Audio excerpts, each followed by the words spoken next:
अरे आज तो थक गया। पापा जी। हाँ बहू।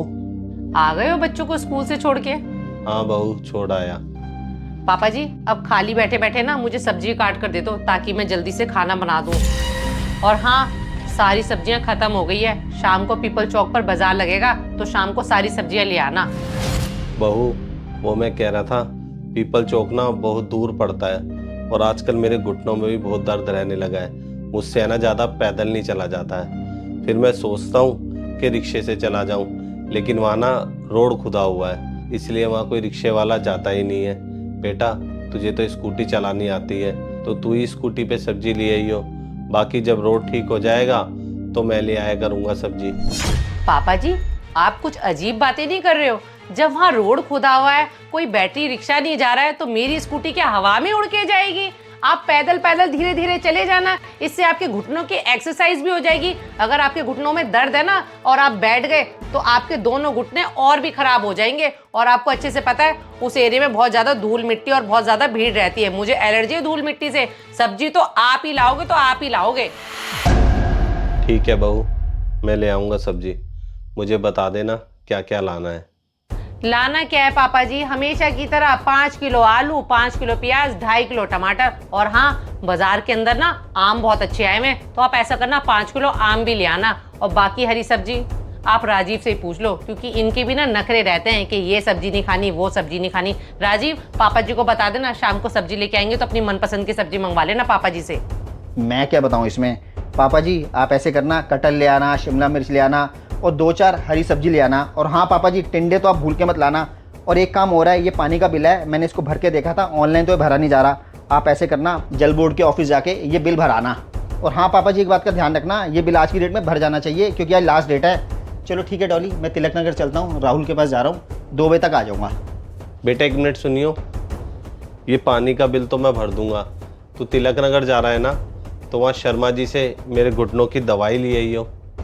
पापा जी अब एक ही तो मेरी छुट्टी होती है, जब भी मैं चलने लगता हूँ ना कहीं आप अपना वेला काम बता देते हो। आपको अच्छे से पता है तिलक नगर में डॉक्टर शर्मा है, उसकी दुकान अंदर गलियों में जाके है, वहाँ मेरी गाड़ी कहाँ से जाएगी। आप ऐसे करना, मेट्रो से चले जाना और अपनी दवाई ले आना।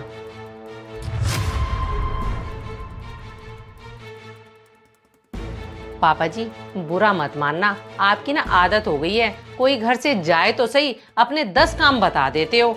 अब जल्दी जल्दी से हाथ चलाकर ना मुझे सब्जी काट कर दे दो, मुझे खाना बनाना है। और हाँ, ये पानी का बिल ना बाद में भरना बच्चों को स्कूल से लाने के बाद। ये ना हो कि पानी के बिल के चक्कर में बच्चे स्कूल में बैठे रह जाए। जल बोर्ड का ऑफिस शाम को 5 बजे तक खुला रहता है।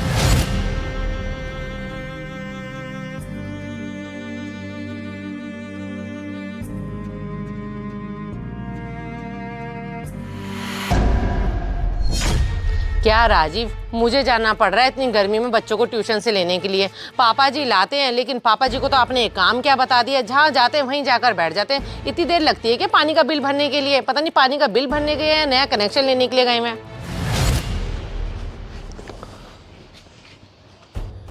आ रहे हैं पापा जी सामने से। ऐसा करती हूँ, पापा जी को ही भेज देती हूँ बच्चों को ट्यूशन से लेने के लिए। पापा जी इतनी देर कहाँ लग गई है आपको? आपको पता नहीं है कि बच्चों का टाइम हो जाता है ट्यूशन से लाने के लिए? बहू, मैं तो पानी का बिल ही भरने गया था और वहाँ इतनी भीड़ थी, इसलिए मुझे टाइम लग गया। अब मैं क्या करता। रहने दो पापा जी, आप मुझे मत समझाओ। मुझे नहीं पता है क्या, इतना टाइम थोड़ी ना लगता है बिल भरने के लिए। आप वैसे भी जल बोर्ड में तो काम करते थे, मिल गए होंगे आपके पुराने यार दोस्त। अब खड़े क्या हो, वैसे इतने लेट हो गए, बच्चों को जाओ ट्यूशन से जाकर ले आओ। ठीक है बहू, मैं बच्चों को ले आता हूँ ट्यूशन से। पापा जी से तो कोई भी काम ढंग से ही नहीं होता है। अरे नहीं यार, जिसे देखो या तो शिमला जा रहा है या मसूरी जा रहा है। इस बार ना डॉली कहीं और चलेंगे। बहू, आज खाना नहीं बनाया? नहीं पापा जी, आज खाने में मैंने कुछ नहीं बनाया। वो क्या है ना, मैंने बाहर से ऑर्डर करना था, लेकिन बाहर से खाना 1-1 घंटे में डिलीवर हो रहा था, तो बहुत तेज भूख लग रही थी, इसलिए हमने मैगी बना दी। आपने भी मैगी बनाई है, किचन में रखी है, डाल लो अपने लिए। बहू, तुझे तो पता है मैं ये मैदे की चीज़ें नहीं खाता, तो ऐसे कर मेरे लिए थोड़ी सी खिचड़ी बना दे, वो भी जल्दी बन जाएगी। ये तो कोई बात नहीं है पापा जी, अब मैं आपके लिए स्पेशल थोड़ी ना खिचड़ी बनाऊंगी। मैंने अभी आपको बताया तो है कि आज मेरा खाना बनाने का बिल्कुल भी मन नहीं था। अब मैंने मैगी बनाई है, राजीव भी तो आराम से खा रहे हैं ना। राजीव को तो कोई प्रॉब्लम नहीं है, लेकिन आपको सब प्रॉब्लम शुरू हो जाती हैं। बहू, तू ऐसा क्यों कह रही है? मुझे जो तुम देते हो खाने के लिए मैं वो चुपचाप खा लेता हूँ। मैं तो तुमसे कोई फरमाइश भी नहीं करता हूँ कि मेरे लिए बना दो कुछ। तुम्हें पता है मैं ये मैदे की चीज़ें खाता नहीं हूँ, इसलिए मैं बोल रहा हूँ। और मुझे ये डॉक्टर ने भी खाने के लिए मना किया है।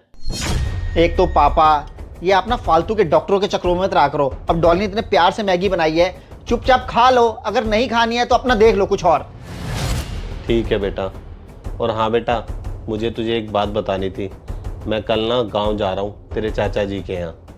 अच्छा पापा, वैसे तो हम भी घूमने का प्लान बना रहे थे, ये ना हो हम घर आए और आप मिलो ना। आप वापस कब आओगे? बेटा, अब मैं वापस नहीं आऊँगा। मैं हमेशा के लिए गांव में तेरे चाचा जी के साथ ही रहूँगा। क्या पापा, आप गांव में हमेशा के लिए चाचा जी के पास रहोगे? लेकिन पापा, आपको इस घर में किस चीज़ की कमी है? कमी है बेटा, इज्जत की कमी है। मैं इस घर का सिर्फ नाम का ही मालिक हूँ।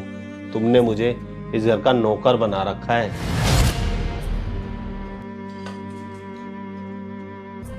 बेटा, मैंने 35 साल जल बोर्ड में नौकरी करी। सैलरी पहले कुछ ज़्यादा नहीं होती थी, लेकिन मैंने फिर भी तुझे और तेरी बहन को महंगे स्कूल में पढ़ाया, काबिल बनाया, ताकि यही बच्चे आगे चल के बुढ़ापे में हमारा सहारा बने। और बेटा, मैं देख रहा हूँ तू मेरा कैसे सहारा बना हुआ है। बेटा, मैंने अपनी रिटायरमेंट के सारे पैसे इस घर को बनाने में लगा दिए, ताकि तुझे कोई परेशानी ना हो, तुझे कहीं किराए पे ना भटकना पड़े। मैं चाहता तो उन पैसों को अपने बुढ़ापे के लिए भी रख सकता था। तू उस बात को तो छोड़, मुझे सरकारी पेंशन मिलती है 20,000 रुपये। उसमें से भी तू अपनी गाड़ी की किस्त के लिए मुझसे 18,000 रुपये ले लेता है। उसके बाद भी घर में मेरी ये इज्जत रहती है, नौकरों वाली। बस बेटा, मुझसे अब तुम लोगों की और गुलामी नहीं होती। अब मैं जब तक जिंदा हूँ गांव में तुम्हारे चाचा जी के पास ही रहूँगा। और हाँ बेटा, तू चिंता मत करियो, तेरी गाड़ी की किस्त के लिए मैं तुझे हर महीने 18,000 रुपये भेजता रहूँगा। अच्छा, बातें बहुत हो गई हैं, मैं चलता हूँ। और हाँ, मैं सुबह तेरे चाचा के पास गाँव निकल जाऊँगा।